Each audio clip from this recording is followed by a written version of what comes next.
እንትን ይበላል አብርሽ ወይ ኡስታዝ እንዴት ነህ ሰላም ነው አለሁልህ ወንድም አለም ደህና ነህ ሰላም ነኝ አለው የቤተሰብ ጨዋታ ነው የቤተሰብ ጨዋታ ነው ያው እንግዲህ ጎራ ብያለሁ ደህና ነህ ዶሮን ቀስረ እየሰማ ነው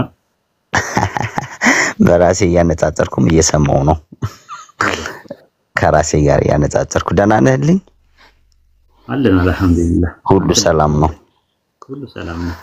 ግን አንድ ነገር ማለት ፈልጋለሁ ምንሽ የሚቀድም ዲን ነው እውነት ነው ደግሞ ወንድሞችም ደግሞ ሲነኩ ግን ዝም ማለት አለብን ዲን እኮ ራሱ ዲን ማለት ምንድነው አንተ የምትረዳው ዲን ማለት የሆነ የእምነቱ ነገር አቋም አይደለ የሆነ በውስጡ ያለው ዲቫይነር መሰረቱ መገለጥ እኮ ነው ብለን ነው የምናምነው እኛ ዲን መገለጥ አይደለም እኮ ስለዚህ መገለጡ ከአምላክ ዘንድ ከሆነ እውነት አይደለም የትኛው ነው የሚቀድመው እውነት ነው በእናንተ አቀል ነው ነቀል ነው የሚቀድመው ትርጉሙ በአማርኛ ነቀል ማለት ዲቫይን ሬቨሌሽን ነው አቀል ማለት ደግሞ አይምሮ ነው ማይንድ ነው ማይንድ ቢሳሳት ማን ነው የሚያርመው ያው ሰው ነው እኮ የሰው አይምሮን ሰው ነው የሚያርመው እኔም ትክክል ነኝ አንተም ትክክል ነህ ብለህ ማይ ኦፒኒየን እያልኩኝ ልቀጥል ነው ማለት ነው ኦኬ ዲኑ ነው ማለት ነው ልክ አሁን እንዳልከው ዲቫይን ሬቨሌሽን እሱ ነው እውነት ነቀል ምትለው ማለት ነው አቀል ግን ከሆነ ግን ሊሳሳት ይችላል አቀል ደግሞ ምንድነው ሁሩፋት አለ ሚቶሎጂካል የሆኑ አፕሮቾችን ፊልተር አውት ምናደርግበት ስቲምባጥ ምናደርግበት ነው ገብቷል ፊልተር አውት ምናደርገው ምናጠራው ተረተረቶችን ወይ ሚቶሎጂካል የሆኑ አፕሮቾችን ምናጠራው በአቀል ነው ገብቷል በአቀላችን እናራግፈዋለን ማራገፊያ ነው በተረፈ ከአቀል ያለፉ ነገሮች አሉ ራሱ ነገሮች አሉ እንደዚህ አይነት ነገሮች አሉና እውነት የሚባለው ነገር ዲን ራሱ እውነት ነው ግን ሰው አንድ ሰው ዲን ላይ ጥፋት ሲያጠፋ ያንን ሰው ማድረግ ያለበት ምንድነው በወስ መስመር መክተ በትዕቢት አይደለም አንተ የተሻለ ከሆነ ምናምን ሳይሆን መጣና ይሄ ነገር ሀቢቢ ልክ አይደለም ይሄ ነገር እንትን አለ ከዲን አንፃር እናውራበት ተለዋል ያ ሰው ግን አንዴ ተናግሬዋለሁ አንተ ለምንድን ነው የምታርመኝ በእውቀት በልጣለሁ ምናምን ነገር ምናምን ብሎ ካለ ተመካከረበትና ከዛ በኋላ ማይስተካከል ከሆነ ያን የተሳሳተውን ፓርት አውጥተ በስነ ስርዓት ይሄ ነገር ስህተት ነው የተሰራጨው ትክክል ነገር አይደለም አስተካክሉ ብለ እንትን ማለት ይችላል አንዳንዴ ደግሞ ከደበረ ደግሞ ስም ሳትጠቅስም ማስተማር ትችላለህ ኦኬ በዛ መንገድ ነው ያወራው ማለት ነው እንደዛ ነው በእኛ በእስላም እንደዛ ነው እንትን ነው የሰውን ማንሳት በአምስት ጉዳይ ይፈቀዳል በእስላም ሐሜት ሐራም ነው በእስላም በሁጁራት ምዕራፍ 43 ምዕራፍ 49 ቁጥር 13 ላይ እንደዛ ነው 12 ላይ እንደዛ ነው የሚናገረው የወንድሙ ስጋ እንደመብላት ነው ተብሎ ነው የተባለው ረሱል ሰለላሁ ዐለይሂ ወሰለም በሐዲስ ላይ ጅብሪል ወስዷቸው ሳይዩት ምንድነው እነዚህ ምን አድርገው ነው ሲባል የሰው ስጋ ይበሉ ነበር ይላል እና ሐሜት የተከለከለ ነው በሶስት ጉዳይ ግን የሰው ስም ማንሳት ይቻላል በሶስት ነው በአምስት ጉዳይ አይ ቲንክ የመጀመሪያው ስም ሳጠቅስ እከሌ እንደዚህ ያደረገ ብለ ፈትዋ ለመጠየቅ ሁለተኛ የተበደለ ሰው በደሉን ለመግለጽ ሶስተኛ ደግሞ ቃዲ ዳኛ ፊት አራተኛ ደግሞ እንደዚህ እየተባለ ያው አምስተኛው ነው መሰለኝ በምንድነው ኡማውን የሚጎዳ ነገር አንድ ሰው ካደረገ ያንን ሰው ስሙን ጠቅሰ ልክ አልሰራም ተመክሮ አልሰማም ስለዚህ ጥንቃቄ ያደርጉ ተጠንቀቁት ማለት ይቻላል በሸሪዓችን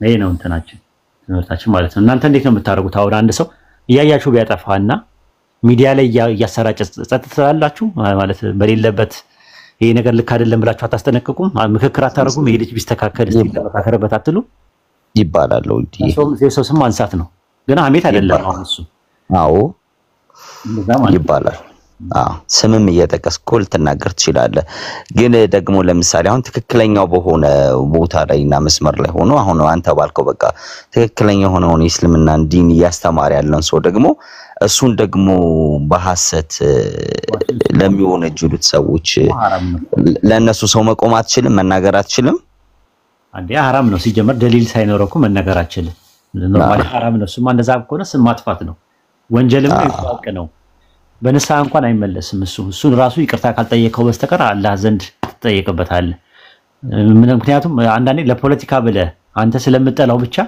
የሆነችን አጋጣሚ ተጠቅመ ለደብድብ ምናምን ካልክ እሱ ሐራም ነው ማድረግ ያለብህ ሊላሂ ነው ላላህ ብለ ነው ማድረግ ያለብህ ባላ መንገድ ነው እንትን ማድረግ ያለብህ እንጂ እንደዛማ ከሆነ ነፍስያ ነው፣ ኢጎሴንትሪክ ይባላል።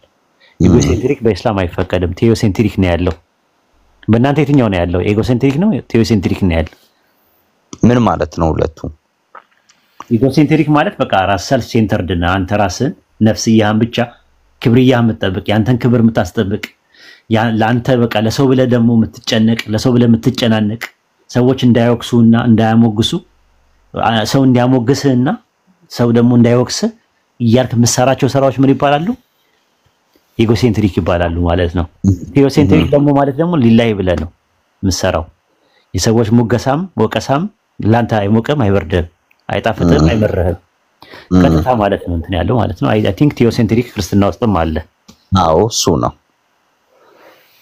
ምንድነው ያልከው? ምንድነው? ቴዎሴንትሪክ እና ኤጎሴንትሪክ። ኤጎሴንትሪክ ማለት ኤጎ ከሚለው ከግሪክ ቃል ነው የመጣው። እኔነት ማለት ነው። ኤጎ የሚያጠቃው ሰልፍ ሴንተርድ ማለት ነው። ራስ ተኮር ማለት ራስ ተኮር ላይ ማለት ነው። ራስ ላይ ያነጣል። መብትን በጣም በቃ እንትን ትላለህ ምናምን ነገር ሁሉ ሰዎች እንዲያቆለጳጵሱ ትፈልጋለህ። ሁሉ ነገር በቃ እኔ ልቅደም የሚል ነገር ሲመጣ እሱ ኢጎሴንትሪክ ይባላል ወይም ነፍስያ ይባላል በእስላም አስተምህሮት ውስጥ። ከዛ ደግሞ ቴዎሴንትሪክ ደግሞ የሚባለው ደግሞ ቴዎስ ማለት አምላክ ማለት ነው። አምላክን ሴንተር ያደረገ ሊላሂ ይባላል። እሱ ነው የሚያደርገው። አዎ ኢላህ ማለት አምላክ ነው። ሊላሂ ማለት ደግሞ ለአምላክ ብለህ የምታደርገው ማለት ነው። እውነት ነው። በሌላ አባባል እሱ ነው ማንኛ እኔ ጋም እውነታውም እሱ ነው። ይሄ ይመስላል እንግዲህ። አመሰግናለሁ። ደህና ነልኝ። በተረፈ ሁሉ ሰላም ነው? አልሐምዱሊላህ። ቤተሰብ ጤና ሁሉ ሰላም አለው። ለአንዳንድ ነገር እኮ አይቼ በጣም ገርሞኛልና አልደረሰም ይሆናል አንተ። ኦኬ ምን አላየሁም? ምን አራን ያልሰማው ምንድነው? ምን ተፈጥሮ ነው? ኢትዮጵያ መጣው እንኳንም አልሰማሁም። ከማልጠብቀው ሰው ስለሆነ ያንን ነገር ያየሁት ደነቀኝ በጣም። ንገረን እስቲ ምንድነው? አረ ደስ አይልም ኡስታዝዬ፣ ምር ያስጠላል በጣም። ይሄ እንዳልከው አሁን የስም ማጥፋት፣ የሆነ መወንጀል፣ የሆነ አቃቂር ማውጣት ከማጠብቀው ሰው ስታይና ስትመለከት ያው በጣም ያስደነግጣል። አንዳንድ ጊዜ ያው አንተ አሁን የጻፍካቸው ጽሁፎች አሉ አይደለ? መጽሐፎች በጣም የሚያቀልስ አሁን በጣም እኮ ያስደነግጣል እኮ። እንዴ መጽሐፍ ማለት እኮ የሆነ ራፖር እንደሚጻፈው እኮ አይደለም፣ ወይም ማመልከቻ እንደምትጻፈው እኮ አይደለም እኮ። ጉዳዩ ብለህ ለከሌ ምናምን ብለህ እኮ እንደምትጽፈው እኮ አይደለም። ብዙ ጥረት እኮ ይጠይቃል፣ ብዙ ልፋት ይጠይቃል፣ ብዙ ድካም ይጠይቃል፣ ብዙ ስራ ይጠይቃል እኮ። ዝም ብሎ ባንዴ እኮ ፊት ብሎ እኮ የሚጻፍ ነገር አይደለም። አየህ አንድ 50 ሉክ 60 ሉክ መጽሐፍ የማይችል ሰው ተነስቶ 6 7 8 መጽሐፍ የጻፈን ሰው ሲተች ሲናገር ያስደነግጣል። ማን ነው እንዴ? እኔ አዎ ያዘቆና የዝሆን እንትን ያለኝ ጥርስ ነው ያለኝ። አያውሽር እኔ አይሞቀኝ አይበርደኝም። ምክንያቱም እንትን ነው እኮ ሲጀመር እንትን አለ ደጋፊ እንዳለ ሁሉ ተቃዋሚ መኖሩን ደግሞ መቀበል አክሴፕት ማድረግ አለ። ማጠብቀው ሰው ወሂድዬ አጠብቀውማ። እኔ ደግሞ በጣም ማከብረው ሰው እምወደው ሰው የምናገርለት ሰው የሆነ ባሽሙርና በሽሙጥ ሲሄድ ቃሉ ራሱ በጣም ችግር የለውም። እኔ ምንም አይመስለኝም። አሁን በቀደም አንድ በጣም ጥናት አጠናንና እዚህ ቲክቶክ ላይ ውይይት አድርጌ አላውቅም። አይተህ ከሆነ ቲክቶክ እና ዙም ሚቲንግ ላይ በቲክቶክ ተላልፎ ነበርና ከተወያየው አንድ ለአንድ ውይይት ሰዓት ተመድበው ቀጠሮ አናውንስ ተደርጎ ምናምን ነገር የለም። ረጅም ጊዜ ነው እና ቲክቶክ እንደመጣው አንድ ውይይት ማድረግ ፈልጋለሁ ብዬ ከፕሮቴስታንት መካከል ዶክተር ተስፋዬ ሮቤልን ታውቃቸዋለህ?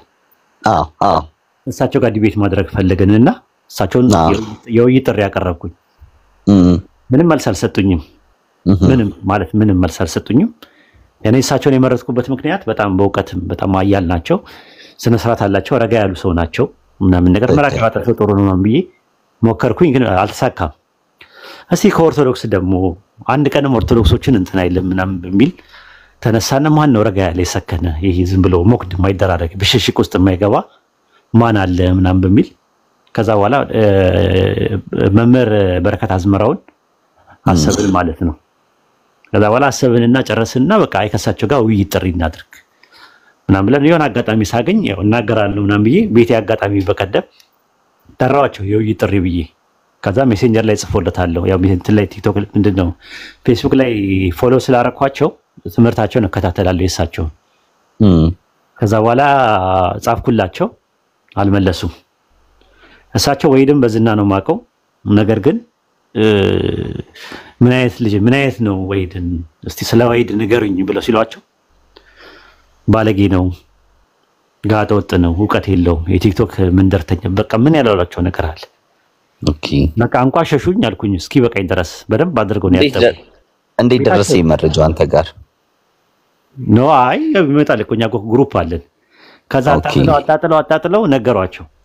ኦኬ ከዛ ሲነግሯቸው እኔ ዝም አልኩኝ። እኔ የምር አዘንኩኝ በሳቸው ማለት ለምን እዛ ቦታ ላይ እንዴት ተገኙ እሳቸው የሚል ዝም ብሎ ጥያቄ ነገር ፈጠረብኝና እስቲ ይሁን ብቻ ምናምን ስል ጻፉልኝ ወይድ እንዴት ነው ምናምን ብለው ጻፉልኝ በሜሴንጀር ላይ ጻፉልኝ። ደወልኩላቸው እነሱት ከዛ ቀጥታ ማውራት ጀመርን ማለት ነው እኔና እሳቸው ማለት ነው። ልክ ስናወራ በጣም ነው የተግባባ ነው። በጣም ስርዓት አላቸው፣ ረጋ ያሉ ናቸው። ያው አንቱ ምላቸው ታውቃለህ በጣም እድሜ በጣም ብለው አይደለም ግን 40 ቤት ውስጥ ምናምን ሊሆኑ ይችላሉ በግምት እንዲሳስባቸው ማለት የኔም ታላቄ ናቸው።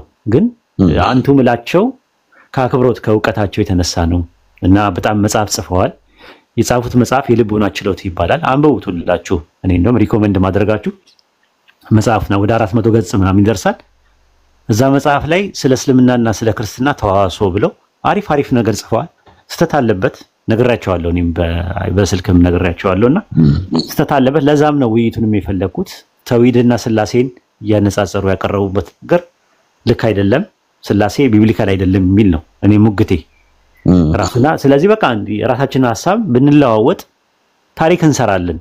የሆነ በኦርቶዶክስና በሙስሊሞች መካከል ያለው እንትን የሆነ ጥሩ ነገሮች ይመጣሉ። የምር ለመናገር ይሄ ለማሸነፍ ለማብጠልጠል ምናምን ነገር ነጥብ ለማስቆጠር ምናምን የሚለው አስቤ አልነበረም ያወራኋቸው።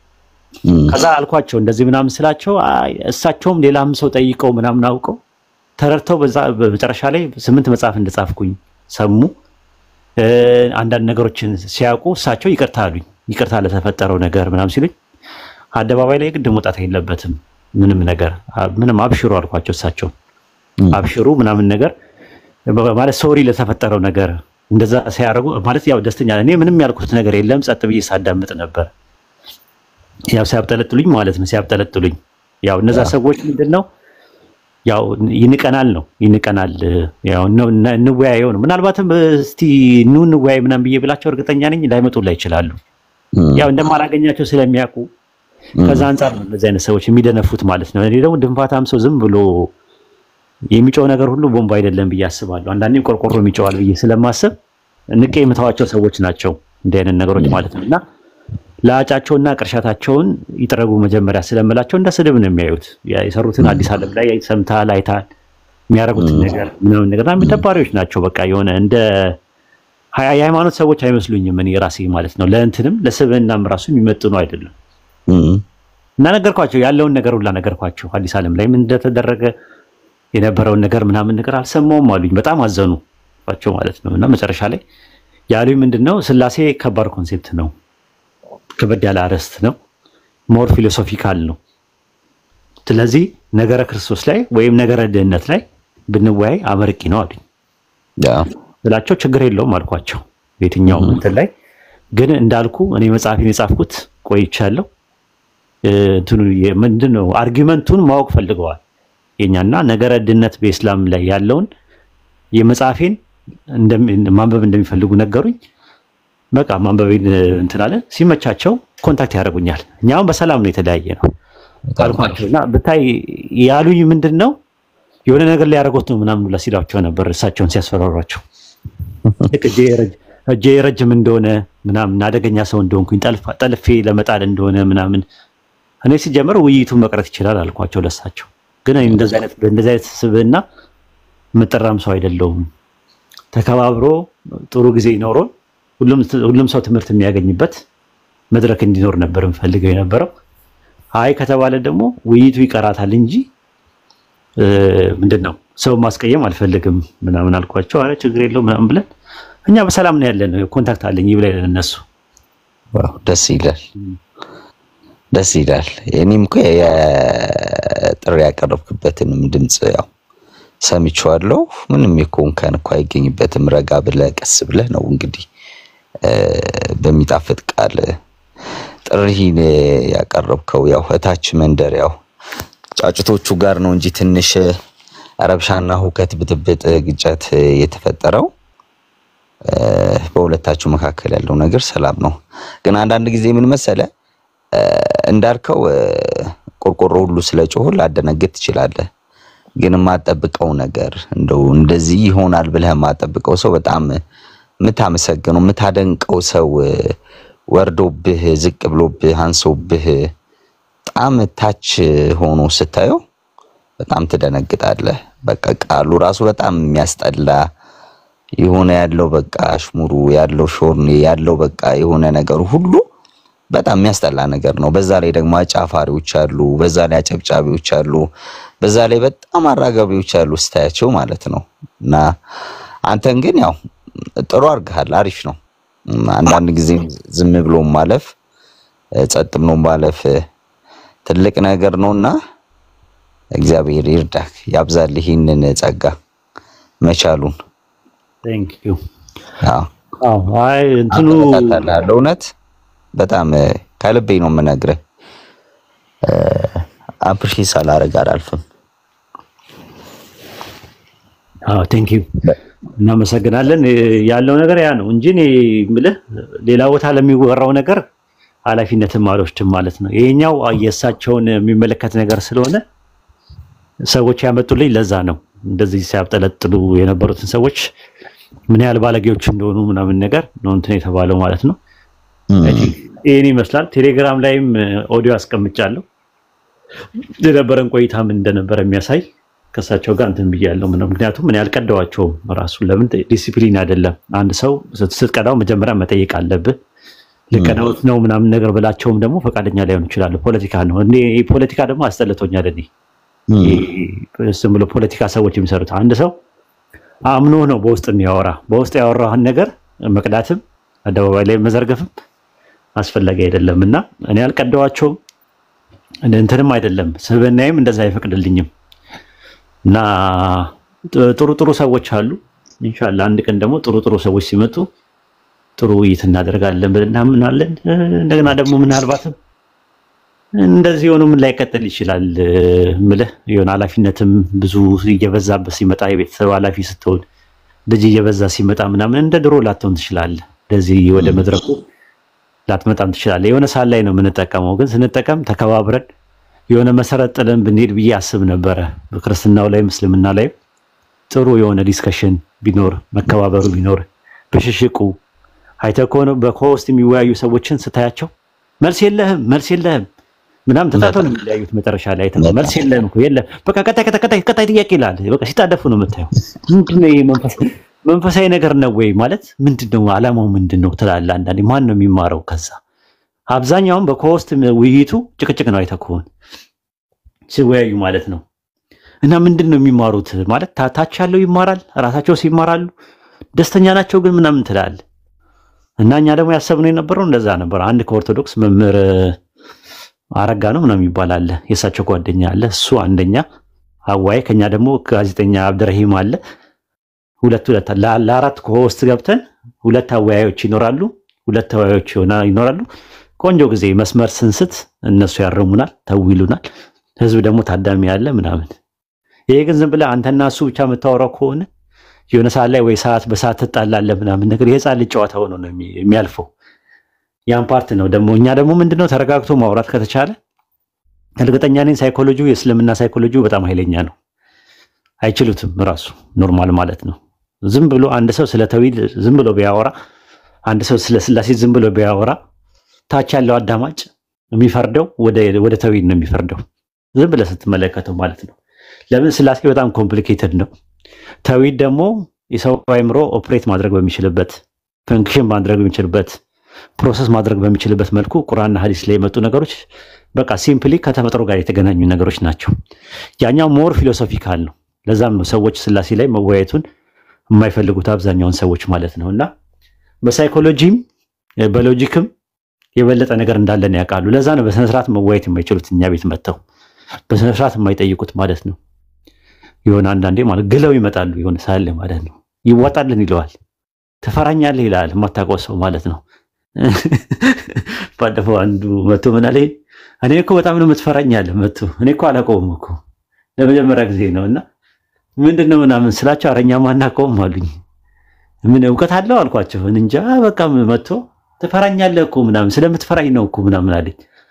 መጥቶ ያውቃል ከዚህ በፊት ምናምን ነገር ብዬስት መጥቶ አያውቅም አሉኝ። እንዲህ አይነት ሰዎች ናቸው ያሉትና በሳቅ ነው የሚገሉኝ እኔ አንዳንዶቹ ማለት አንዳንዶቹ ደግሞ የውይይት ጥሪ ይሉና አልፈራም እንደማንኛውም ሰው እንዳልመስልሽ እኔ ምናምን ነገር ይላል። እዛ አንዴ የውይይት ጥሪ አንዱ ጠርቶኝ ከ6 ወር በኋላ አይቼው ማለት ነው እንደ ዞር ስል መጥቶ ምንድነው ለኡስታዝ ወይድ የውይይት ጥሪ ይላል። መፈራ እንዳይመስልህ ደግሞ ምናምን ነገር ቤትን ቆልፈ ታጅበ በሰዎች እውቀት ያለ እንዳይመስልም እውቀት እኮ የለህም ምናምን ሲል ሰማሁት። እንዴ ሳገላብጠው አላውቀውም ራሱ ከነመፈጠሩ አላውቀውም እኮ እኔ እና እንደዚህ አይነት ሰዎች አሉ ለማለት ፈልጌ ነው። ባቢ ወይ ኡስታዝ ሰላም ብያለሁ ሁላችሁንም። እንዴት ነህ? ደህና ነኝ። ያው የዳመናው አምላክ ይመስገን። እሺ ሁሉ ሰላም፣ ሁሉ መልካም ነው፣ ሁሉ አሪፍ ነው። እኔ ውይይቱ አንተ ያቀረብከውን የውይይት ጥሪ በጣም በጉጉት ስጠብቀው የነበረ ውይይት ነውና አሁንም እየጠበቅኩ ነው። ግን እንዳጋጣሚ ትናንት ከአባታችን ከበረከት አዝመራ ንግግር ሰማውና አሁን ደግሞ አንተ ስትናገር ሰምቼ ምን አሉ ትናንትና? እንደዚህ ከሆነ እንደዛ አይነት ንግግር ለምን አስፈለገ እያልኩ ነው። ምን አሉ ትናንትና? መጽሐፍ መጀመሪያ መጽሐፋችንን ማንበብ አለበት ነው፣ ፊድባክ መስጠት አለበት፣ መጀመሪያ መታይ አለበት ምናምን አይነት እሱ ትናንትና አይደለም ነገር ነው። ትናንትና ሳይሆን በፊት የድሮ ነው። ከኔና እሳቸው ከማውራታችን በፊት ነው። ይሄ መጽሐፌን መጀመሪያ ይገምግምና አይተን እንደ ሁኔታው ምናምን ያሉት እሱ ነው። ከአራት ቀን ከአንተ የውይይት ጥሪ እንትን አያይዘው ስላመጡት እሱን ያየሁት እኔ በቲክታክ። እሷ በወቅቱ ባለጌ ነው ምናምን በተባሉበት ሰዓት ላይ የመለሱት መልስ ነው።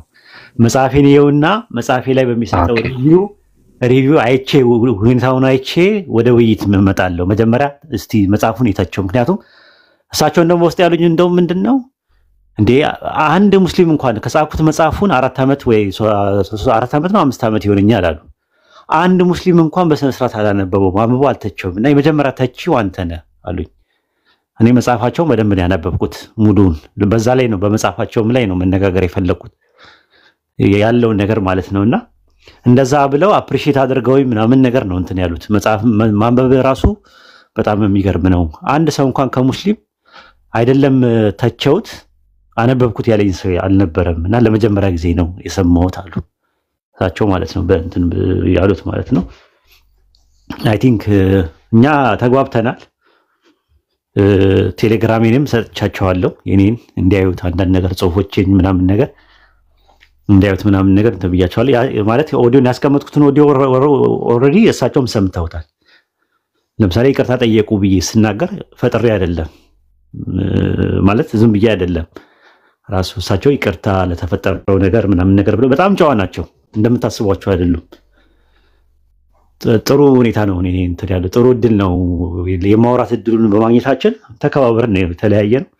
ውይይታችንም በእንደዚህ አይነት መልኩ ይሆናል ብዬ ነው ማስበው ወደፊት ኢንሻአላህ ወደፊት ከመጡ ማለት ነው። ይሄን ይመስላል ማለት ነው። ሌላ ቦታ ደግሞ የውይይት ጥሪ አንዷ ልጅ ሳትጠይቀኝ ሳታስፈቅደኝ ቀን ሳትነግረኝ ምን ሳትነግረኝ ሰዎችን ጋብዛለች ራሱ ማለት ነው። የውይይት ጥሪ ብላ ማለት ነው። እና አይታችሁታል። እሱን ደግሞ ኦክቶበር 5 ኦክቶበር 4 ምናምን ነገር ምናምን ብላ ምናምን አልነገረችኝ። ይመቸኛ አይመቸኝ ከኔ ጋር ኮንታክት የላት ምናምን ነገር ሰው ሁላ ጠርታለች ራሱ ማዕዳው ማለት ነው። ማንም ይመጣላት ያወክ እኮ መስሎኛል እኮ ተግባብታችሁና ተስማምታችሁ ያወራችሁ እኮ መስሎኛል። አላውቃትም እንትኑም የለኝም ኦፖርቹኒቲም የለኝም። መጀመሪያ አይጠየቅም እንዴ ይመቸዋል ጊዜው ይመቸዋል ወይ ምናምን ነገር አረስቱ ይመቸዋል ወይ ማለት የተሰጠው አረስት የተሰጠው ነጥብ ይመቸዋል ወይ ምናምን ነገር አይጠየቅም እንዴ? ሲጀመር እኔ አሟቂ ነኝ እንዴ የሰው ቤት ምንም ያወቀው ነገር የለም ማለት ነው። አላወራችሁም? አረ ወላሂ እንዳንተ ከባድ እኮ ነገር ነው። እኔ አወራችሁ ፎቶ እኮ በቃ ፎቶውንም አድርጋ ነው ከኤርሚንም ያንተንም ጎን ለጎን አድርጋ ልክ ሁሉን ነገር በቃ እንደጨረሰች አድርጋ ነው ከተናገረችው። አዎ አይ ምናልባት አንድ ለጥፍ ያለውና በይሉንታ ይመጣሉ ነው። አይ ቲንክ የሚመጣው እሱም የሚመጣ አይመስለኝም። የማይመጣው እኔን ፈርቶኝ አይደለም የማይመጣው ኤርሚ እኔን ፈርቶኝ ሳይሆን ኖርማሊ ማለት ዲሲፕሊን አይደለም የሄደችበት አካሄድ ሳታናገረው ምን ሳትለው ምናምን ነገር አንደኛ ነገር። ሁለተኛ ነገር ደግሞ ኤርሚ ስለ ገድል ነው የሚያውቀው። ስለ ባይብል ምን ያውቃል? አሁን እንዳለ ከሆነ ጭንቅላቱ ቢከፈት ገድል ነው ያለው። ገድለ ተክለ ሃይማኖት የገድል ማዕት ነው ያለው። ባይብል ላይ ያን ያህል እውቀት የለውም ራሱ እኮ ራሱ ምኑን ነው የሚያወራው መጥቶ ገድል ላይ በጣም ጎበዝ ነው ራሱ። እኔ ማላቃቸውን ነገሮች ነው የሚያወራው። ራቁቱን ያስቀረው ራሱ ሰዎች በገድል አናምንም እስኪሉ ድረስ አድርጓቸዋል ሰዎች። በዛ ላይ ነው ያጠናው ሞር። በተረፈ ትሪኒቲ ላይ ነገረ ክርስቶስ ላይ ምናምን ነገር የሰራው ምንም ነገር የለም። በተለይ እስልምና ላይም ደግሞ ምንም የሰራው ነገር የለም። ስለዚህ ለውይይት እሱን እንዴት እንደመረጠችውም አላውቅም።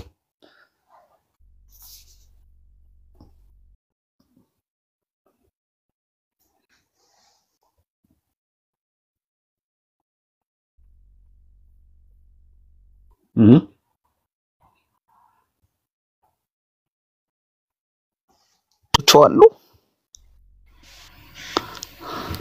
ሰማሉ ባቢ እንዴት ነህ?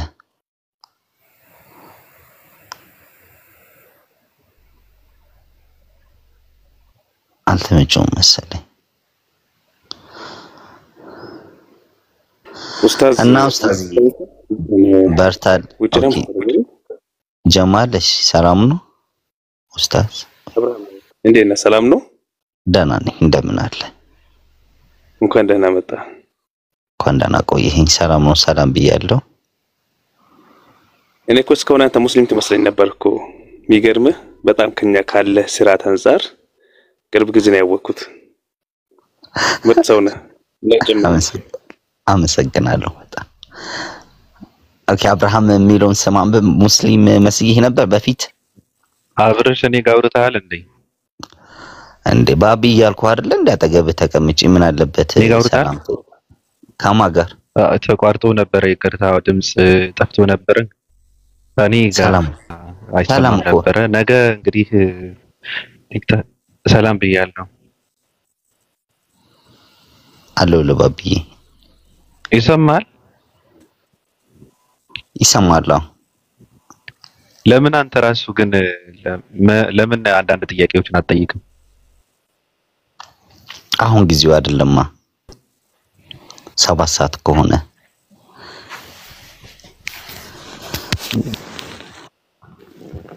ባቢ አይ አሁን ሳይሆን አንዳንዴ እየተመላለስክ እዚህ ጋር የእውቀት እንትን ነውና እመጣለሁ። ለምን ጥያቄዎችን አትጠይቅም ለማለት ነው። አዎ እጠይቃለሁ። ኡስታዝ እንጠይቃለሁ። እሺ አንተም እየጠየቅክ ነው? አንተም እየጠየቅክ ነው ባቢ? አንዴ ሁለቴ ነው የምናገረው። ከዛ በኋላ ስለ እስላም መልእክቱን ከሰሙ በኋላ ሰዎች ምርጫቸውን አልጋፋቸውም። ዝም ብሎ ወዳጅነትም ጉርብትና ጓደኝነትም ማንም አይከለክላቸው። እውነት ነው። ሂዳያ ባላጅ ነው። ካላ ጋር እንዲጨርሱ ነው መተዋቸው። እንደዛ ነው። አብርሽ አሁን መልእክቱን ሰምቷል። ስለ እስልምና ያውቃል፣ ስለኛም ሰምቷል። ግን ቤታችን ያው ይመጣል፣ ይጎበኘናል። ጓደኛ ነው፣ ቤተሰብ ነው። ኢንሻአላህ ያለን ድርሻ ዱዓ ማድረግ ብቻ ነው። ለሱ አንጫ ነው ምንም ነገር ማለት ነው። እንደ ባቢ ማለት ነው። ባቢሎንም እንደዛው ነው። ማሂም እንደዛ ናት። አሁን ለኛ ሆፓልም ብዙ ልጆች አሉ እንደዛ ማቃቸው ትክክል ነው ኡስታዝዬ። እኔ እናንተን ግን የሆነ የሚያመሳስለን ነገር አለ።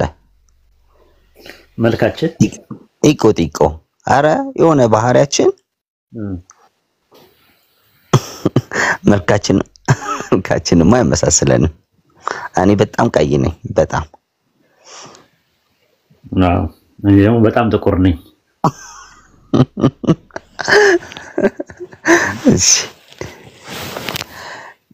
ጀማሊ ኡስታዝ ነው ግን ይቅርታ ግን ኡስታዝ ለማን ነው ወይ አብርሃም? ምን ነበር ቅድም ያልከኝ? ሙስሊም መስለኸኝ ነበር ነው ያልከኝ መጀመሪያ እዚያ አካባቢ የመጣውለት?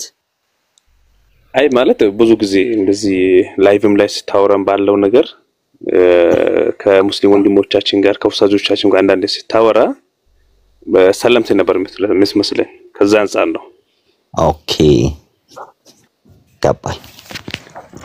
ምንድነው የሙስሊም ስነ ምግባር ነው ያለ። ለዛ ነው መልካም ነገር ሁሉ እመኝልሃለሁ። አብሽር።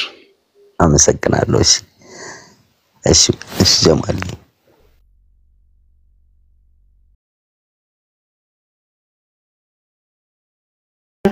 እሺ እንለያ አይደል? እዚህ ጋር ምን እንደሆነ አላውቅም። ብርድ አለኛ ጋር ይረበለው አላሰራም እንዴ ወጥሮ ሲደል ቅድም ያልኩ ነበርኩ ውጭ ከሆንክ ይበቃሃል ብዬ ነበር። ኡስታዝ ለነገም ስለምንፈልግህ ጀዛከላህ ያዝ ያረ በቃ ቀን እገባለሁ እንደዛ ከሆነ።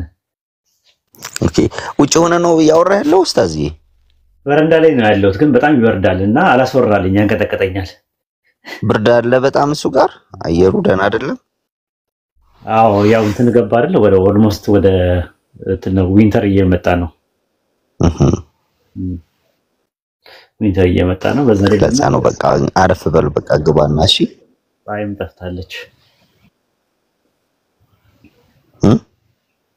ጠፍታለች።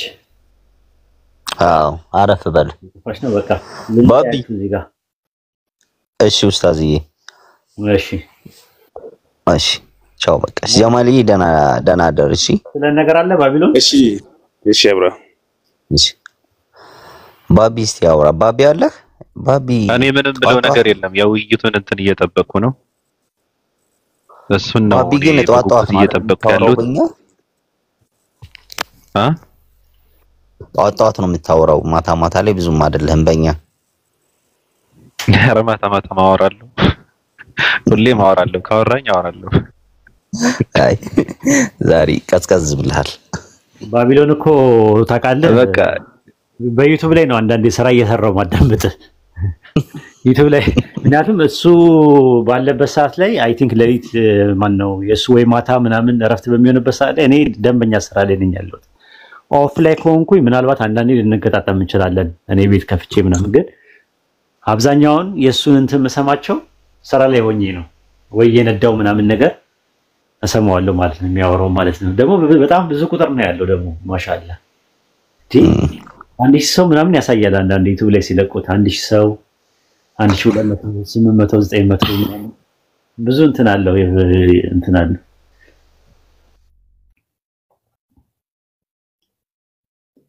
ስንት ፎሎ ነው ያለ ባቢሎን? በየትኛው? እኔ ብዙ አካውንት ነው ያለኝ ከ500,000 በላይ እንትን ያለው አካውንት አለኝ። አይታወቅም የኔ እንደሆነ አንዳንድ ነገራቶችን ብለቅበት ነው። የሁለተኛ ነው ሶስተኛም አለኝ።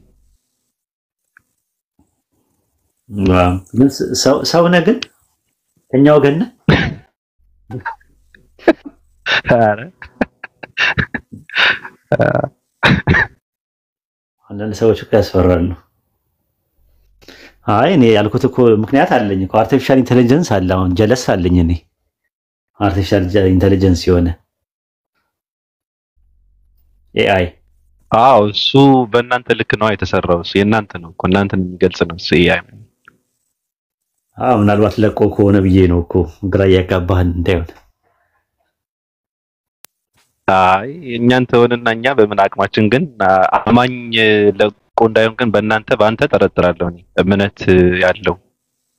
ቆይ አንተ አሁን ድምጽ ኦሪጂናል ድምጽ ነው ይሄ? በጣም ነው የሚያምረው። ነገርኩ ጋዜጠኝነት በሰራበት ጆርናሊስት ብትሆን ያዋጣል ይያል። የአብርሽ በቂ ነበረ እኮ ነገ በአብርሽ ነበረ እንትን ሊያደርጉት የነበረው ዛሬ ደግሞ እንደዚህ አይነት ነገር ተጨምሮ ከባድ ነው። የሳምንት አጀንዳ ነው። ነው አንድ ጊዜ ቴሌግራም ላይ እያስተማርኩኝ ቤተሰቦቼ የት ናቸው ምናምን ነገር ምናምን ብለው ይጠይቁኛል። እና አይ እኔ ሲጀመር እኔ እኮ መልኬንም አታዩት ድምጼን ብቻ የምትሰሙት እኔ ዝርዬ ከጂኒዎች ነው እንጂ ከሰው ወገን አይደለሁም ምናምን ብዬ አልኩኝ።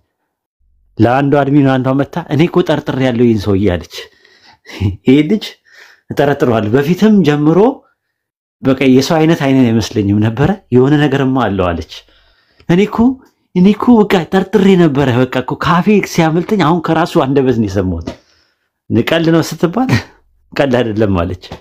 አይ ቀሉን አይደለም አምልጦት ነው እንጂ በቃ ትክክለኛ ነገር ነው የተናገረው ምናምን ብላ ድርቅ አለች።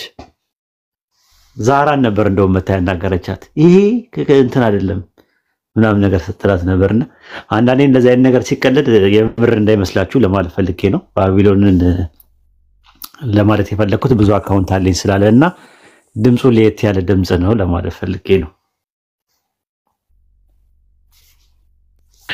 ግን ኡስታዝ አንድ ነገር አለ። እንቋሪት በአይኗ ነው የምትሰማው አይደል? ኧረ እኔ አላውቅም። ጆሮ የላትም። እኔ አላውቅም ራሱ እኔ የሰለምቴዎች ሊስት ነው ያለኝ የእንቁራሪት ሊስት የለኝም። እሺ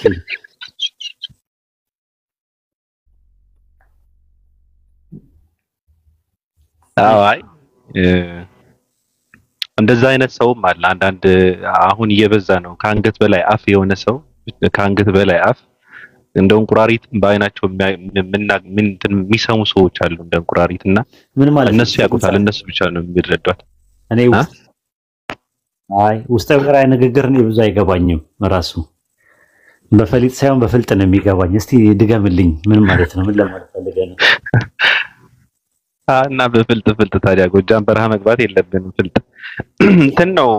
እንቁራሪት ጆሮ የላትም በአይኗ ነው የምትሰማው። ተው እንጂ ነው እንደዛ ነው።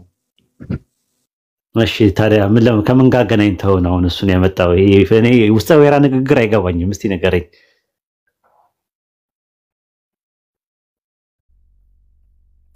እዚህ ሳይሆን ወደ ቲክታክ መንደር ነው እንትን ያደረኩትና በቃ አንያዘው ኡስታዝ በጣም እናመሰግናለን። ጥያቄ ሲኖር እየመጣን እንጠይቃለን። በጉጉትም እንጠብቀዋለን። ይሄ የውይይት እንትናችሁን ሳይገባኝ በቃ ጥለይ ልትሄድ ነው አወዛግበህ ማለት ነው። ምን ለማለት እንደፈለክ እንቁራሪቷ ማን ነው እንትኑ ማን ነው ባላንዳይ ነው ማን ነው ነገር ሳይገባኝ በቃ ዝም ብዬ ልሂድ ማለት ነው። ራሱ አወዛግበህ ማለት ነው። ወይ የማስ ስፖርት ማጠናከሪያ ነው ብለህ ከሆነ እሺ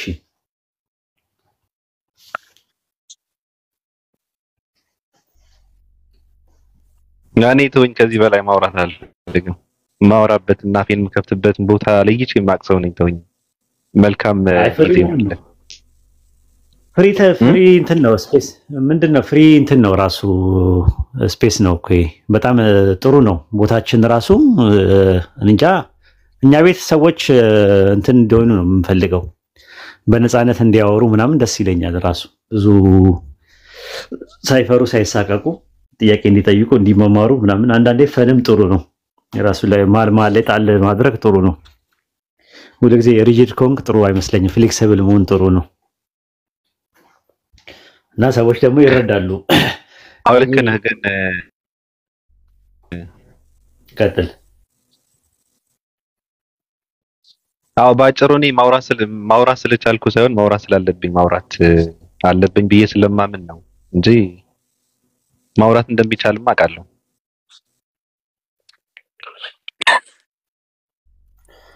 እንግዲህ እኔ ቀባና ማዕቀብ አድርጌ የተሰተርኩት ደርባባ ለመሆን ገራገር ለመሆን ፈልጌ እንጂ ቀበኛም ቃተኛም ሞገደኛም ለመሆን ፈልጌ አልነበረም። ያው ሰዎች ይገባቸዋል ራሱ ማለት ነውና ሐሳብ ላይ ነው የምናተኩረው። ሐሳብ ሲመጣ በተሻለ ሐሳብ ለማረቅና ለማሳለጥ መሞከር ነው ትልቁ ነገር። ሐሳብ ሲመጣ ማለት ነውና ትልቁ ነገር የሐሳብ ባለቤት ነው። የሐሳብ ቁም መጣል ነው ያለብን። ገበያው የሐሳብ ገበያ ነው አሁን ዘመኑ ማለት ነውና ፍሪደም ኦፍ ቶት የሚባል ነገር አለ። የሐሳብ ነፃነት አለ። በሐሳብ ሉዓላዊነት፣ በሐሳብ ልዕልና፣ በሐሳብ ገዥነትና በሐሳብ ዘውግ ማመን ነው የሚያስፈልገውና ቤታችን ክፍት ነው ለማናችሁም አዳዲስ ነገሮችን ለመማርም ጭምር ነው እኛ የምንመጣው በተቻለ አቅም ነው አዲስ ነገር ይዛችሁ መታችሁ ብታስተምሩን ክርስቲያኖችም እንፈልጋለን መማማር ነው እንጠይቃቸዋለን አንዳንድ ነገሮችን እንትን ላለ ማለት ነው ነገረ ክርስቶስ በተለይ በጣም ደስ ይለኛልና እዛ ላይ ብናወራ ደስ ይለኛል በቃ እንተኛ እኔም ሊድ ሉታ ኤሉ ወይዶ ሰላም አለይኩም ወአለይኩም ሰላም ወራህመቱላሂ ወበረካቱ ባቢ እንዴት ነው ሰላም ናችሁላችሁ ሰላም አለይኩም ወራህመቱላሂ ኤላይ እንዴት ነህ ሰላም እንዴት ናችሁ ከታችም ከላይም ያላችሁላችሁም ሰላም አለይኩም ቢያል ኡስታዙን አደናና አራት ተጥፋባክ እኔ እኮ አሁን አጋጣሚ ከእንቅልፌ ስነሳ እንዴት እንደደረገ ቅድም ጀምሮ ከፍተው አልኩኝ እኮ ሰላም ብላችሁ አይደል አሜን አልሐምዱሊላህ የአቢን ጧት በጣም ነው የምንከታተለውና ባይናችሁ ነው የምትሰሙት ባላለን እኛን ጧት እስቲ ባክ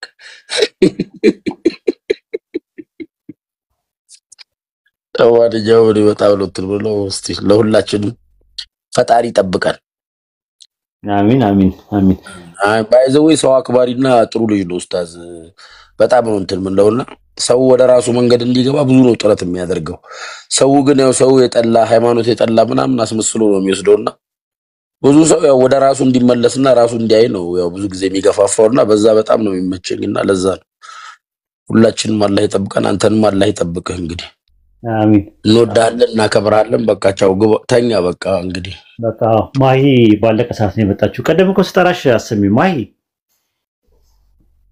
ወይ ኡስታዝ እንዴት ናችሁ ሰላም ይያል ጠፋሽ እኮ የዋሽታውን ሽብን እኮ የሚመች ቦታ አልነበርኩም ቅድም ለዛ ነው ደህና ነኝ ያለው አልሐምዱሊላህ እንትን ሰኞ ለታ መጥቼ ነበርና በስንት ጊዜ ሰኞ ብመጣ የለችም ራሱ ማለት ነው አንቺ እኮ ራሱ ድምቀታችን ነሽ አንቺ ራስሽ ኦኬ ያሰኝልትም አልተመቸኝ ትንሽ አንዳንድ ነገር ተደራርቦብኝ አነገርኩም እንጂ ማሂና የሆነ ሌላ ቤት ተገናኝተን ንገርልኝ ኡስታዝ ለስከፍቼ ጠፋውበት ብላኝ ነበር አነገርኩም እንግዲህ መቀጣትም ካለባት እኔ ወዛለን ቅጣቷል እኔን አታስቀይመኝም ማሂ ብታስቀይመኝ ደግሞ እኔ በሷ ላይ አልጨክንም ራሱ ማለት ነው አልጨክንም ምንም ነገር ብታደርግ ማሂን ከነ ምናምን ነው መቀበላት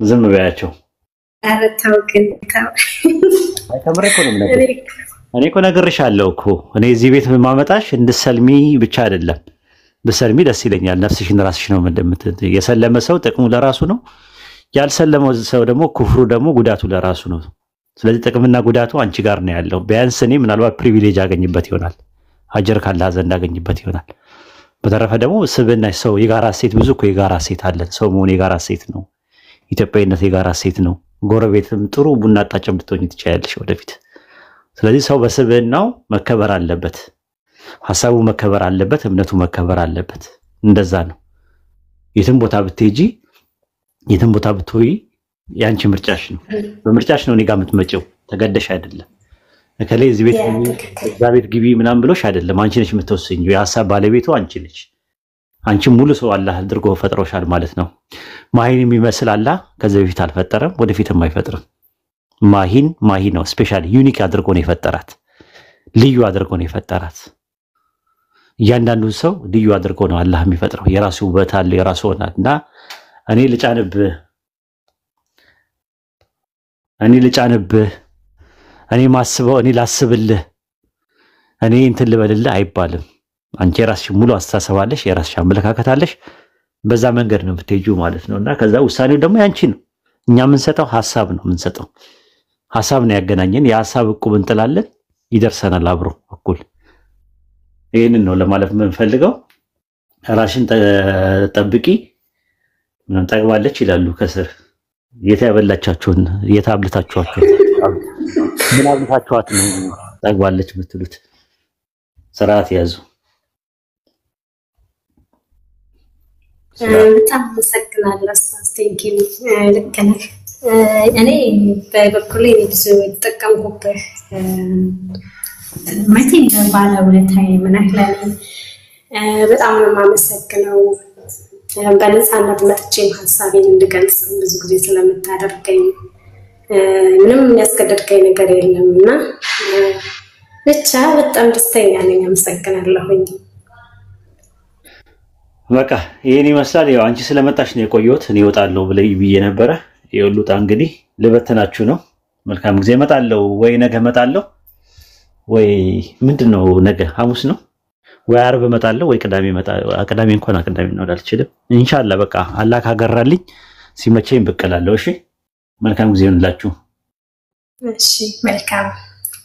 እሺ ኡስታዝ ጀዛከላህ ኸይረን አላህ ይጠብቅልን ኢንሻአላህ። እሺ መጽሐፍ የሚፈልግ ሰው ካለ ስጣቸው 10 መጽሐፍ። እኔ ዝም ብዬ ላዳምጥ አልቻልኩትም። ብርዱን ቤት ገብቼ እንትን ልበል ማለት በውስጥ እንደባለፈው አንዳንድ ቁጥር ቢጽፍልኝ አይሻልም ኡስታዝ? አንተ በላችሁ እኔ ልግባና በቃ እንደዛ። እሺ ፎሎ አድርጉኝና በውስጥ አንዳንድ ቁጥር ጻፉልኝና ከዛ በኋላ መጀመሪያ ጻፍነው በውስጥ እንደባለፈው እዚህ ላይ አይደለም። እሺ ፎሎ አድርጉኝና በውስጥ በኩል ጻፉልኝ። እሺ 10 ልጆች ኢንሻአላህ በታማኝነት በስነ ስርዓት እቀበላችኋለሁ። 10 መጽሐፍ ማለት ነው እንደባለፈው ማለት ነው። ለመጀመሪያ ለጻፉልኝ 10 ልጆች ነው የምሰጠው። እሺ አሁኑን ነው የሚጽፍላችሁ። ጀዛኩሙላሁ ኸይረን። እሺ ኦኬ እዚህ አትጻፉ። እሺ በውስጥ በኩል ጻፉ። በውስጥ በኩል ፎሎ አድርጉኝና አንዳንድ ጻፉ። አብርሃም ተኛ እንደ አለ ለው ጀማልዬ መጽሐፍ ደርሷል እንደ ኡስታዝ ዋሂድ መጽሐፍ አልደረሰኝም። ማን ወንድ ወንድም ነበርና አዲስ አበባ 2 ጊዜ 3 ጊዜ ደወልኩለት አደርሳለሁ ሰጣለሁ ብሎኝ ያው አልተመቸውም ወይም ስራ በሶበት ይሆናል ሳይሰጠኝ እኔ ወደ ሀገሬ ተመለስኩ። አዲስ አበባ ነው ወይስ ሌላ ቦታ ነው የምትኖረው? እኔ ሌላ ቦታ ነኝ ግን አዲስ አበባ መጣበት መንገድ አለ። በቃ ችግር የለውም። ወደ አዲስ አበባ ስትመጣ ማለት ነው ፎሎ አረግህና እሺ በውስጥ አወራለሁ። ፎሎ አድርጌያለሁ። በቃ እሺ مرحبا استاذ جزاك الله خيرا ان شاء الله እንደዛ ነው የምታምነው አይደለ? ግልጽ ነው። እንደዛ ታምንና በመጀመሪያ እግዚአብሔር ሰማይና ምድርን ፈጠረ ብሎ የነገረን ማን ነው? እስቲ ጠይቀልኝ።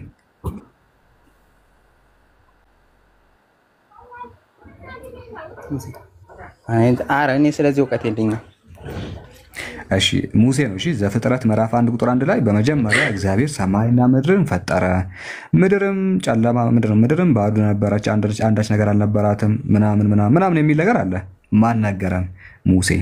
እንዲህ ብዬ ብጠይቅስ ኦሪትን ሙሴ ነው ያመጣው? ከሙሴ በፊት ያለ ማስረጃ ፈልጋለሁ ብዬ ብናገር ከሙሴ በፊት ያለ ማስረጃ ብዬ በጠይቀ የለም፣ ሙሴ ጋር ይጠናቀቃል። ሁሉም ነገር ሙሴ ጋር ይቆማል። ሙሴ ማምጣቱ ችግሩ ምንድነው ነው? ሙሴ መናገሩ ችግሩ ምንድነው ብዬ ጠይቀሃለሁ። አይታል። ስለዚህ ተጠቅሷል ማስረጃው። ከተጠቀሰ ልክ የማይሆንበት ምክንያት ምንድነው? እግዚአብሔር አለ ብለህ ታምናለህ አንተ። ለምሳሌ አንተ ራስህ እግዚአብሔር እንዳለ ታምናለህ። ማስረጃ አምጣ ብዬ በጠይቀ መጽሐፍ ቅዱስ ላይ ምናምን ትለኛለህ ነው። መጽሐፍ ቅዱስ አልፈልግም፣ ከመጽሐፍ ቅዱስ በፊት ያለው ማስረጃ አምጣ ብለህ መቼም ሊመጣ የማይችለው ነገር እግዚአብሔር መኖሩን ነው። መጽሐፍ አስቀምጠህ ከመጽሐፍ ቅዱስ ውጪ እግዚአብሔር መኖሩን ልታሳይ አይችልም። ስለዚህ ከቁርአን ውጪ የምትል ከሆነ ከቁርአን ውጪ እግዚአብሔር እንዳለ አሳየኝ እልሃለሁ። መጽሐፍ ቅዱስ ነው ማስረጃዬ ነው የምትለኝ። እኔ ማምነውማ ለምሳሌ ኢየሱስ በድንግልና ተወልዷል። አንተ እንደዛ ነው የምታምነው አይደለ? ኢየሱስ በድንግልና ከማርያም ተወልዷል ነው የምትለኝ።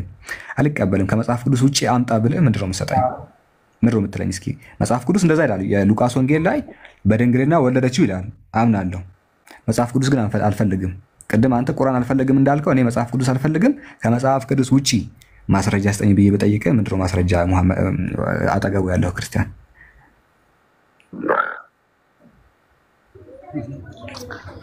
እኔ ደስ ይሁን ጥያቄ ነብዩ መሐመድ ናቸው በቁርአን የተገለጸላቸው ተብሏል።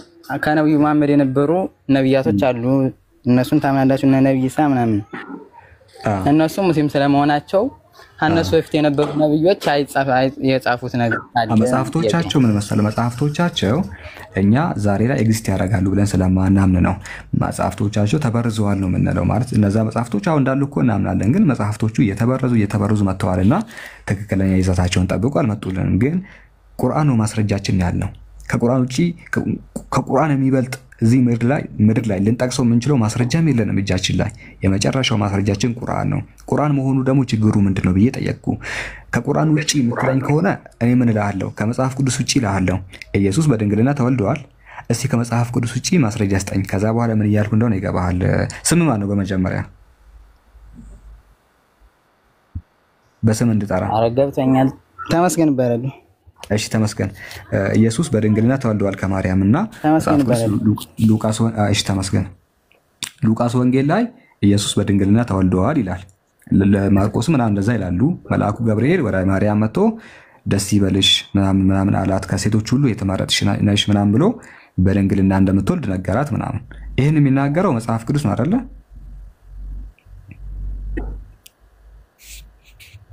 አይደለ? አዎ። ከመጽሐፍ እኔ መጽሐፍ ቅዱስ አልፈልግም አላምንበትም። እስኪ ከመጽሐፍ ቅዱስ ውጪ ማስረጃ ስጠኝ።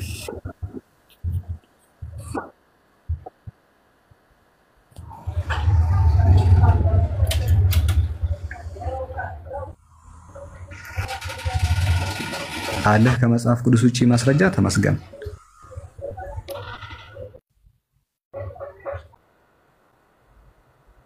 የት ነው ምናምንበት? መጽሐፍ ቅዱስ ነው። ስለዚህ ስትጠየቅ ማስረጃው መጽሐፍ ቅዱስ ነው አይደለ? ሌላ ነገርን በጠይቀህ ማስረጃ መጽሐፍ ቅዱስ ነው አይደለ? ከመጽሐፍ ቅዱስ ውጪ ማስረጃ የለህም፣ ምክንያቱም ክርስቲያን ስለሆንክ። ስለዚህ ያንተ የመጨረሻው ማስረጃ መጽሐፍ ቅዱስ ከሆነ የሳለህ ማስረጃ ምንድነው? ቁርአን ነው። የምጠይቀኝን ጥያቄ ማመጣልህ ከቁርአን ነው እንጂ ከቁርአን ውጪ አይደለም ማመጣልህ። ምክንያቱም ቁርአን የማምንበት መጽሐፍ በዚህ ዓለም ስላሌለ ማስረጃ የሚሆን ታላቁ መጽሐፍ ስህተት ያሌለው እንከን አልባ የሆነ መጽሐፍ ቁርአን ብቻ ነው። ስለዚህ ለምትጠይቀኝ ጥያቄ እኔ ከቁርአን ነው የማመጣው። ልክ አንተ ሌላ ማስረጃ ሳይኖርህ ከመጽሐፍ ቅዱስ ብቻ እንደምትመልሰው እኔም ደግሞ ከቁርአን ብቻ ነው የምመልሰው ነው። ቁርአን ብቻ ማለቴ ስህተት ሊሆን አይችልም። ልክ አንተ መጽሐፍ ቅዱስ ብቻ እንደምትለው መጽሐፍ ቅዱስን እንደምታምነው እኔም ቁርአን ብቻ ማለቴና በቁርአን ማመኔ በፍጹም ስህተት ሊሆን አይችልም ነው። እሺ ተመስገን።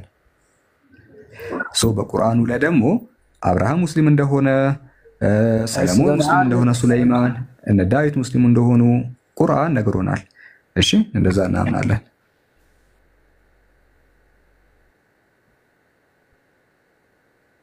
ደግሞ አንድ ነገር ልጨምርልህ ተመስገን።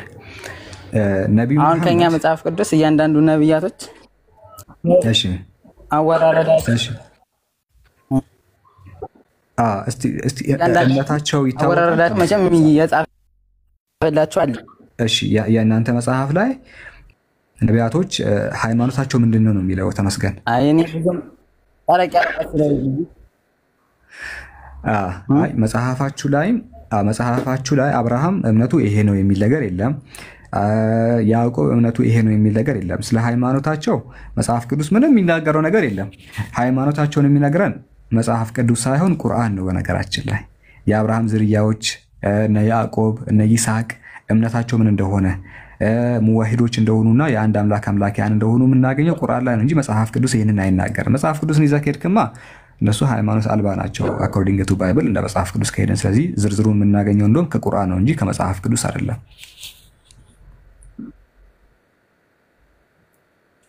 ግልጽ ነው አይደል? ተመስገን። እሺ አንድ ጥያቄ ሊጨምርልህና ነብዩ ሙሐመድ ስለ ነቢያት ለማውራት ነቢያት አጠገብ መቀመጥ የለባቸውም። አምላክ ራእይ ሲያወርድላቸው ከሳቸው በፊት የነበረውን ነገር ሁሉ ይተረክላቸዋል። ነብዩ ሙሐመድ እንደውም ቁርአን እኮ ይነግራቸዋል። ምን ይላል? ማ ኩንተ ለደይሂም ኢዝ የልቁነ አቅላመሁም አዩሁም የክፍሉ መርየም ይላል። ሙሐመድ ሆይ ማርያም ልጅ እያለች ማለት ነው ሰዎች ሊያሳድጓት ይፈልጉ ነበርና የተለያዩ ሰዎች እሷን ለማሳደግ እኔ ያሳድጋታለሁ እያሉ ሲከራከሩ እኮ አንተ ማርያም አጠገብ አልነበርክም ይላቸዋል። አዎ ነብዩ መሐመድ ስለ ማርያም ሲወራ ማርያም ጋር አልነበረም። ኢየሱስ ሲኖርም ኢየሱስ ጋር አልነበረም። አብርሃም ሲወለድም አልነበረም።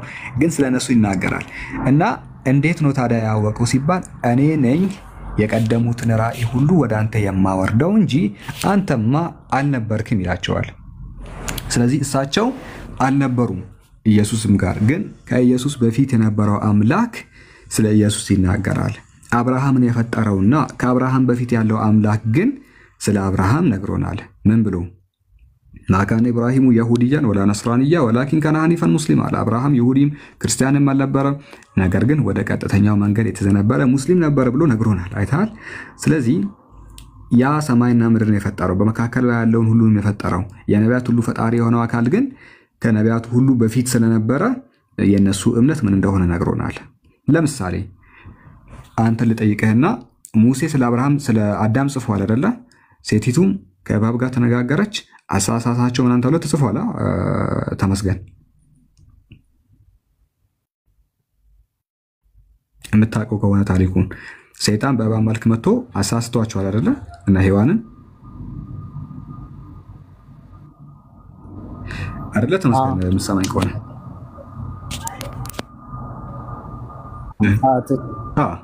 ተሳስተዋል። እየሰማሁ እና ያንን የነገረን ሙሳ ነው አይደለ? ሙሴ ነው የጻፈልን። ሴቲቱም ተቀበለችው፣ በላችሁ፣ ለባሏም ሰጣችሁ ምናምን እያለ የነገረን ሙሴ ነው። ተመስገን እየሰማሁ ሙሴ ያኔ ነበር እንዴ ከአዳምና ከሔዋን ጋር እዛ ገነት ውስጥ ነበረ?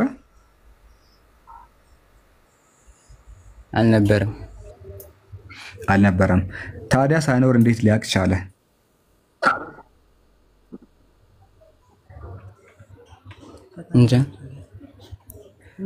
እንጃ ሳይሆን አልነበረም። ገነት ውስጥ ሔዋን ስታወራም አልነበረም፣ አዳም ሲመልስም አልነበረም፣ ሲወራ የሚወራው ነገር አልሰማም። ግን አምላክ ገለጠለት፣ አምላክ አሳወቀው።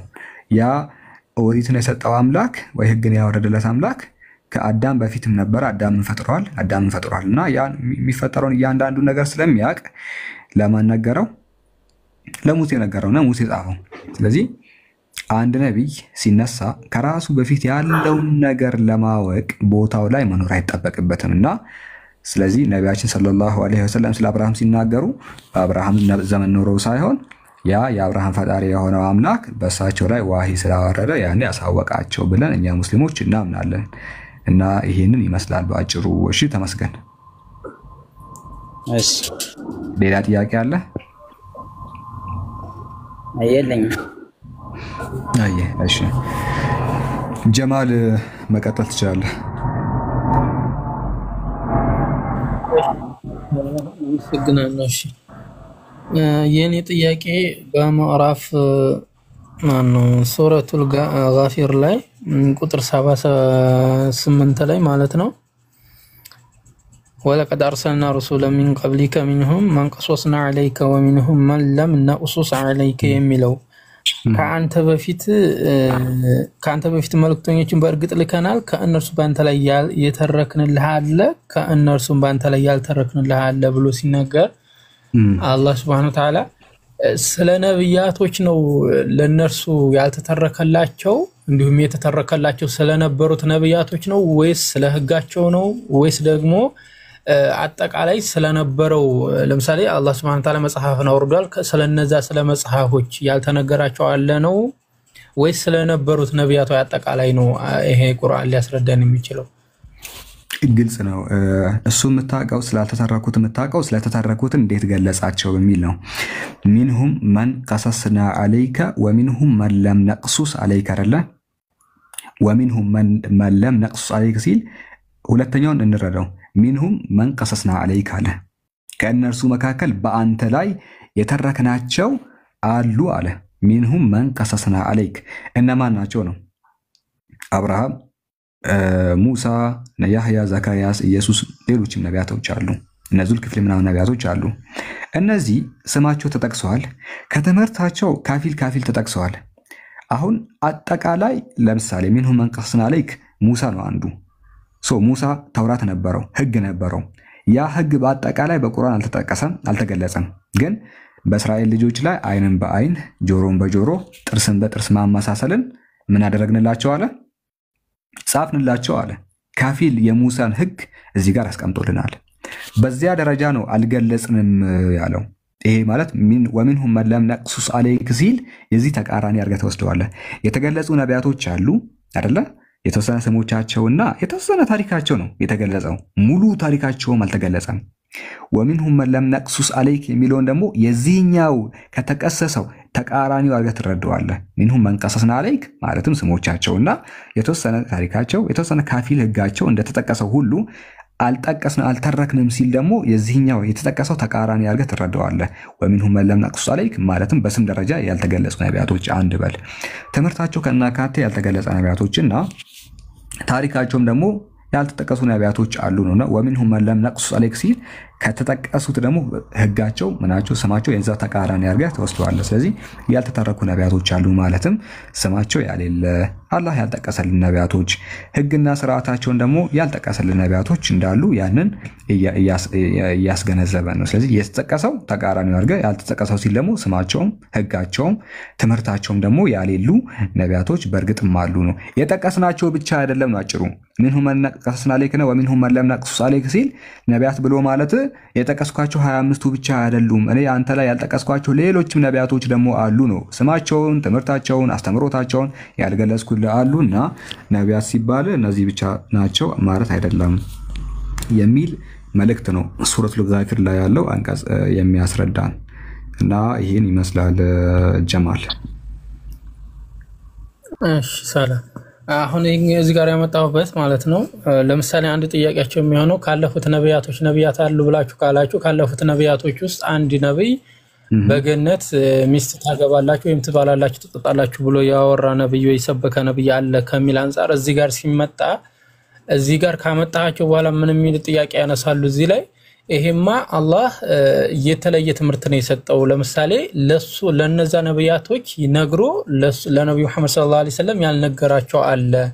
ስለዚህ አላህ በየመጽሐፎቹ ላይ ይቀያየራል የሚል ሐሳብ ስለሚያነሱ ነው ይሄንን ላነሳ ወደድኩት። ግን አመሰግናለሁ ተመልሶልኛል ማለት ነው። ይሄኛውን አንደኛ እናወራለን። እነሱም በራሳቸው በቤተክርስቲያን መጽሐፍቶች ላይ ኢቭን ደግሞ በመጽሐፈ መቃብያን ላይ በገነት ውስጥ ደስታ እንዳለ ጨዋታዎች እንዳሉ እንደፈለጉ እንደሚበሉ እንደፈለጉ እንደሚጠጡ እንደውም በራሳቸው በቤተክርስቲያን መጽሐፍት ደግሞ አልጋ ተነጥፎላቸው ባልና ሚስት እየሆኑ እንደሚገቡ እንግዲህ የራሳቸው የቤተክርስቲያን መጽሐፍቶች አስቀምጠዋል።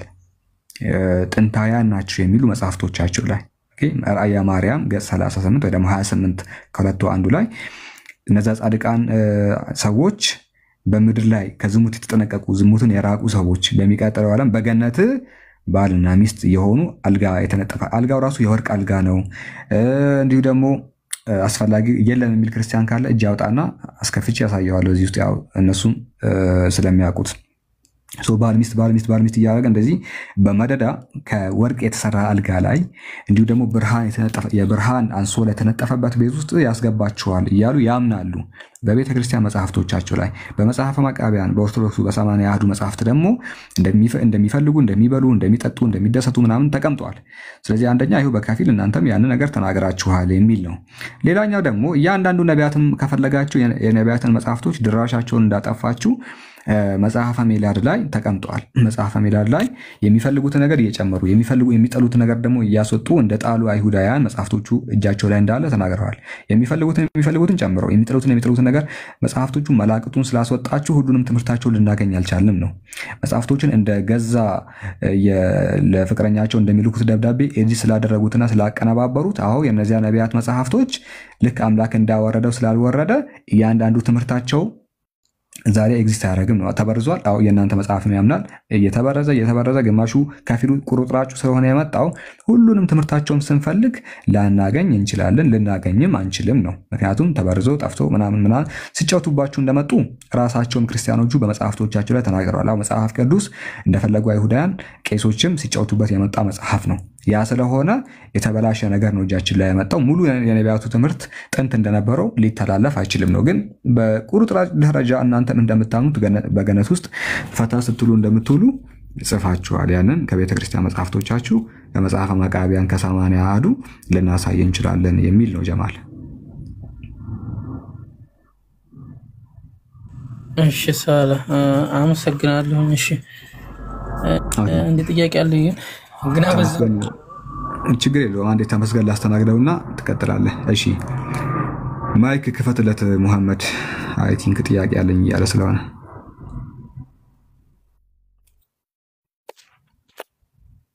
ሙሐመድ ኮሜንት አይቼ ነበር ጥያቄ አለኝ የሚል አይ ቲንክ ክርስቲያኑ ልጅ ነው።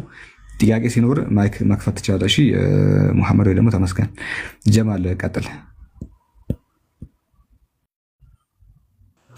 እሺ ሰላ አንድ ጥያቄ ነበር የሚያነሱትና ለምሳሌ አላህ Subhanahu Wa Ta'ala ቁርአንን ካወረደው በኋላ ማለትም በተጠበቀው ሰሌዳ ውስጥ ነው ከዛ ጅብሪል አለይሂ ሰላም ለረሱል ሰለላሁ ዐለይሂ ወሰለም ሲያመጣላቸው ከዛ እንደሆነ የሚያስረዳ አለ መሰለኝ ብቻ እዚህ ጋር እርግጠኛ አይደለሁምና ረሱል ሰለላሁ ዐለይሂ ወሰለም በሱ ጊዜ ወይም ረሱል በነብይነታቸውን ባገኙ ጊዜ አላህ ቁርአንን ሲያወርድላቸው በጅብሪል አማካኝነት ሲያወርድላቸው ሙሽሪኮችም ሆነ ወይም ሰዎች ወይም ደግሞ ስለ ይሄ ቁርአን አጠቃላይ ሲያወራ ዛሬ እንደተከሰተ ወይም ደግሞ ረሱል ሰለላሁ ዐለይሂ ወሰለም በጊዜያቸው ወይም ተጠይቀው ወደ ወህይ ሲመጣላቸው እንዲሁም ደግሞ የመጀመሪያውም ሆነ የመጨረሻው ወህይ በሚመጣቸው ጊዜ አላህ ያንን ንግግሩን ወይም ደግሞ ያንን ይሄን ቁርአንን በተጠበቀው ሰሌዳ ላይ መጀመሪያ ተዘጋጅቶ የተቀመጠ ነው ወይን በጥያቄ ማለት ተዘጋጅቶ የተቀመጠ ከዛ ረሱል ሰለላሁ ዐለይሂ ወሰለም በተጠየቁና ወይም በአስፈላጊነቱ ላይ ጅብሪል አለይሂ ሰላም ከተቀመጠ ወይም ከተዘጋጀ ወይም ከጥብቁ ሰሌዳ አምጥቶ ነው ለረሱል ሰለላሁ ዐለይሂ ወሰለም የሚያመጣላቸው። የሚገርም ጥያቄ ነው። በነገራችን ላይ ጌታ አምላካችን ቅድመ ዕውቀት አለ። ነገራቶች ከመፈጠራቸው በፊት ሁሉንም ነገር ያውቃል። ያ ዕውቀቱ ደግሞ በለውሐል መህፉዝ ላይ ተጽፏል። የሚገርም አንቀጽ ልስጥ። ምዕራፍ 85 ሱረቱል ቡሩጅ ቁጥር 20 ላይ ወላሁ ሚን ወራኢሂም ሙሒጥ ይላል። አላህም በዙሪያቸው በእውቀቱ ከባቢ የሆነ አምላክ ነው ይላል። አላህ ሚን ወራኢሂም ሙሒጥ በእውቀት ደረጃ አጠቃላይ ነገራቶችን የሚያካብብ ነው አለ። እውቀቱ ሁሉንም ነገር ያካብባል አለ። ከዛስ በል ሁወ ቁርአኑን መጂድ አለ 21 ላይ 20 ላይ ምን አለ? ወላሁ ሚን ወራኢሂም ሙሒጥ አላህ በዙሪያቸው ያለው ነገር ሁሉ በእውቀቱ የሚያካብብ ነው ካለ በኋላ ምዕራፍ እዛ ወረድ ብሎ በል ሁወ ቁርአኑን መጂድ ይልቁንም እርሱ የከበረ ቁርአን ነው አለ። የተከበረ የሆነ ቁርአን አለ። ይሄ የተከበረ የሆነ ቁርአንም በጌታ አምላካችን ቅድመ ዕውቀት ውስጥ አለ ነው። ከዛስ ወረድ ብሎ ፊ ለውሒን መሕፉዝ የተጠበቀ ሰሌዳ ውስጥ ነው አለ። ያ የተጠበቀው ሰሌዳ ምንድነው? ከባቢ በሆነው በጌታ አምላካችን ዕውቀት ውስጥ አስቀድሞ የነበረ ነው። ከዛ በኋላ ደግሞ ጌታ አምላካችን ለውሐል መሕፉዝንም ሆነ ቀለምን ከፈጠረ በኋላ ያ ያወቀውን ነገር ዕውቀቱ ከባቢ ነው ብሎናል። ቀደም ብሎ ቁርአኑ መጂድ ካለም በኋላ ፊ ለውሒን መሕፉዝ አለ፣ በተጠበቀ ሰሌዳ ውስጥ ነው አለ። ስለዚህ አስቀድሞ የነበረው የጌታ አምላካችን ቅድመ ዕውቀት ምን ሆነ? እያንዳንዱ ነገር እስከ ዕለተ ትንሣኤ ድረስ የሚከናወነው ሁሉም ነገር ተጽፏል ነው። ከተጻፉት ነገራቶች ውስጥ ጌታ አምላካችን አስቀድሞ ቁርአንም ተጽፏል። ሁሉም ነገር አስቀድሞ ተጽፏል ነው። ያ የተጻፈው ነገር የጌታ አምላካችን ቅድመ ዕውቀት ነው። ነገራቶች እንደሚከናወኑ ስለሚያውቅ ጽፏል። እንዲከናወኑ ስለሚከናወኑ የተጻፉ ነገራቶች ናቸው። እኔና አንተ ስለምናወራ ጌታ አምላካችን ያውቃል፣ ያወቀውንም ጽፈዋል። ግን እዚህ የገባ ነው እኔና አንተ ነፃ ምርጫችንን ተጠቅመን ነው። አለመግባቱን እንችል ነበረ፣ ገስቱን ዘግቼ መውጣት እንችል ነበረ። ነገራቶች እንዲከናወኑ የምናደርገው እኔና አንተ ነን በተሰጠን ነፃ ፍቃድ። ለምሳሌ አሁን ከገስት ላስወርድ እችላለሁ፣ ግን አላስወርደም። ማንም አስገድዶኝ አይደለም፣ ለኔ መብት ነው። አይታል። ግን ሁሉም ነገር ተጽፏል ነው። ምክንያቱም እኛ ስለምናረጋው ነው እንጂ እንድናረጋው አይደለም። የሆነ ፑሽ የሚያረጋ አካል የሆነ ከኋላ በኩል ነፃ ምርጫህን አንተን እንትን አድርጎ ነገራቶችን እንድታከናውን የሚያደርግ የለም። ሁሉም በአንተ ነፃ ምርጫ ውስጥ የሚከናወንና የሚሄድ ነው። ስለዚህ ያ አስቀድሞ የተጻፈው ነገር ምንድን ነው? ቁርአን ነው። ቁርአንም ከተጻፉት ነገራቶች መካከል አንዱ ነው በለውሐል መሕፉዝ ላይ። ነቢያችን ሙሐመድ ሰለላሁ ዐለይሂ ወሰለም ከተላኩ በኋላ እንግዲህ በ23 ዓመታቸው ውስጥ ነገራ ክስተቶችን ጠብቆ እነዚያ ክስተቶች ምን ይደረጋሉ? ጌታ አምላካችን መልስ ይሰጣቸዋል። ለምሳሌ ቁረይሾች ስለ አላህ እንደሚጠይቁ እስቲ ጌታን አይሁዶች ነብዩ መሐመድ ጋር መጥተው ጌታን ገለጽልን እንደሚሉት ያውቃል። ጌታን ገለጽልን ሲሉት ቁል ሁወላሁ አሐድ አላሁ ሰመድ ለም የሊድ ወለም ይውለድ ወለም የኩን አስቀድሞ ያለ ነው። ይሄ በነገራችን ላይ ክስተቱን ይጠብቅና አይሁዶች ሲመጡ እያንዳንዱን ክስተት ጠብቆ ጌታ አምላካችን ምላሽ ይሰጣል። ወየስአሉነከ አን ዙል ቀርነይን እያለ ስለ ዙል ቀርነይን ይጠይቁሃል፣ እንዲህ በላቸው። ወየስአሉነከ አን ሩህ ስለ ሩህ ይጠይቁሃል፣ እንዲህ በላቸው። ክስተቶች ይጠበቁና ለነዚያ ጥያቄዎች ምላሽ ለመስጠት አስቀድሞ የተጻፈው ነገር ወደ ቅርቢቱ ሰማይ ከዛም ደግሞ ወደ እሳቸው ይወርዳል። ከዛ ከተወረደ በኋላ ደግሞ ለእያንዳንዱ ጥያቄ ምላሽ ያገኛሉ ነው። አይታል ምላሹ ራሱ ዝም ብሎ የሚፈበረክ ሳይሆን አስቀድሞ ያለ ምላሽ ነው። የሚያስደንቀው ነገር ምንድነው? ነብዩ መሐመድ ሰለላሁ ዐለይሂ ወሰለም ሲጠየቁ የሚወርድላቸው ምላሽ ሁሉ እዛው የሚፈበረክ አለመሆኑን እንረዳለን። በቃ ለዘመናት ቀድሞ ያለ ምላሽና አዲስ ነገር አይደለም። በቃ ለሚጠየቁት ጥያቄ አስቀድሞ ማወቃቸውን ወደ አላህ ማወቁን ከዛ እንደሚጠይቁ ስለሚያውቅ ያን የተናገረው ነገር በሚጠይቁበት ጊዜ ማውረዱን የምንረዳበት ነው። ስለዚህ አዎ በለውሐል መህፉዝ ላይ የተጻፈው ሁኔታዎችን፣ ክስተቶችን፣ ጊዜያትን፣ ኢቨንቶችን ጠብቆ በሳቸው ላይ ይወርዳል። ይህም ደግሞ ለሚጠይቁት አካል ትምህርት እንዲሆናቸው ነው። በአንዴ ማውረድ የሚችል ነበር አላህ። አዎ በአንዴ ዝም ብሎ ሊያወርድ ይችላል። ነገር ግን ደግሞ ያን ያላደረገው ምንድነው? አንደኛ ህግና ክልከላዎች አሉ። ህግጋት ቁርአን ላይ 300 ከ400 በላይ ነው። ያን ሁላ አንድ ሰው ያን እንትን ሊያደርግ አይችልም። በአንድ ጊዜ ሊተገብረውም አይችልም። የቁርአን ህግጋትና ክልከላዎች ሁሉም በአንዴ የመጡ አይደሉም። ለምሳሌ አሁን የመጠጥን ጉዳይ ስናነሳ መጠጥ በአንዴ ሐራም አልተደረገም። ምንድነው? ወላ ተቀረቡ ሰላተ ወአንቱም ሱኸራ የሚል አንቀጽ አለ። እናንተ የሰከራችሁ ሆናችሁ ሰላትን አትቀረቡ ነው የሚለውና መጀመሪያ አካባቢ የተለመደም ስለሆነ በአንድ ያልከለከለም ስር የሰደደ ሱስ ነበረ። ስለዚህ ሰላት ደነገገባቸው። ሰላታቸውን ለመስገድ ብለው ይጠነቀቁ ነበረ። አይታል ነገራቶች አሉ፣ ውስን እንትኖች አሉ። እየከለከለ እየፈቀደ የሚሄዱ ነገራቶች ስላሉ በአንድ ጊዜ ማውረድ አልቻለም ነበረ። በአንድ ጊዜ ቢወርድም ኖሮ ደግሞ ይሄንንማ የፈበረከው ራሱ ነው እያሉ በተሳለቁ ነበር የሚል ነገር ወለው በጁምለተን ዋሂዳ ብናወርድ ኖሮ ከሆነ ቦታ ነው ገለባብጣ ያመጣው የሚል ነገር የሚናገሩ ነበረ። አስቀድሞ ያለ ነገር ነው ብሎ ደግሞ ይናገሩ ነበረ። ግን ምላሽን ያንን እንደዛ አይነት ሊናገሩ አልቻሉም። ምክንያቱም የቁርአን ሂደቱ አሰካኩ የሆነ ሰዎች የሚያናግርበት መንገድ እንደዛ እንዳይሉ አድርጓቸዋል። በአጭሩ ግን እሺ ብዙ መልሶች አሉ። ይሄን ይመስላል በአጭሩ ግልጽ ከሆነ ግልጽ ነው። ሳላ እኔ ያው የምጠያይቀው አብዝቼ ያው ጠያቂ ወይ ተወያይ ስለሌለ ነው። ተታች ያለ ሰው ቢማርበት ብዬ ነው። አብዛኛውንም እኔም ስለማላውቀው ነው። ኦኬ ጥያቄ ልጨምር ነው ይቻላል። አንደኛው ጥያቄ ምንድነው? ረሱል ሰለላሁ ዐለይሂ ወሰለም በነበሩበት ጊዜ ላይ ምንድነው ይሄ አረበኛው ጠፋኝ። ጊዜያዊ ጋብቻ አልበለው ጊዜያዊ ጋብቻ ነበር ማለትም ያ ነገር ረሱል ሰለላሁ ዐለይሂ ወሰለም በማነው በኸይበር ላይ ኸይበር በነበሩበት ጊዜ ላይ ከልክለዋል። ለምሳሌ አህያ ስጋ መብላትና እንዲሁም የጊዜያዊ ጋብቻን ከልክለዋል። ከመከልከላቸው በፊት ያ ነገር በተለምዶ የሚታወቅ ነገር ነው ወይስ ደግሞ ረሱል ሰለላሁ ዐለይሂ ወሰለም ወይም ለሰሃቦቹ የፈቀዱት ነገር ሆኖ ነው ወይስ በፍላጎታቸው ሰሃቦቹ የሚያደርጉት ነገር ነበር? ከመከልከሉ ረሱል ሰለላሁ ዐለይሂ ወሰለም እንደዛ ከማለታቸው በፊት ማለት ነው። እሱ ነገር ትንሽ ኦኬ። ኒካሁል ሙትዓ እንግዲህ ከተከለከሉት ጋብቻዎች 3 ጋብቻዎች መካከል አንዱ ተብሎ ከተዘረዘሩ ቅድመ ምንድነው እዛ ቦታ ነብዩ መሐመድ ሰለላሁ ዐለይሂ ወሰለም ነብይ ከመሆናቸው በፊት በነበረው የቁረይሽ ማህበረሰብ ውስጥ 3 አይነት ጋብቻዎች ነበሩ። አንደኛው ኒካሁል ሙትዓ ነው። ሁለተኛ ደግሞ እንዲሁ የሚወራረሱት ጋብቻ አላቸው። የሚወራረሱት አንዷ ለብዙ ምናምን እንደዚህ አይነት ጋብቻዎች ነበሩ። ብቻ 3 ዲፈረንት ኦፍ ማሪጆች ነበሩ በጃሂልያ ዘመን።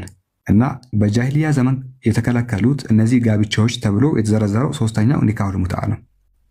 ኒካሁል ሙትዓ ከነበሩት እጅግ የተለምዶ ጋብቻዎች መካከል አንዱ ነበረ። ስለዚህ በሳቸው የመጣ አይደለም ነው ወይ ደግሞ ሰሃቦቻችን እንደው ፈልገው ጦርነቱ ላይ ምናምን ስለሚሳተፉ ፈልገው ያመጡት ነገር ሳይሆን አስቀድሞ ማህበረሰቡ የሚያውቀው ነገር ነበረ። ኒካሁል ሙትዓ ከነበሩ 3 የተለያዩ የጃሂልያ ትዳሮች መካከል አንዱ ነው። ማስረጃውን አለኝ። አሁን በጃሂልያ ዘመን ሲከናወንና ሲተገበር እንደነበረ አዲስ ነገር አይደለም ነው። የአላህ መልእክተኛ ሲመጡ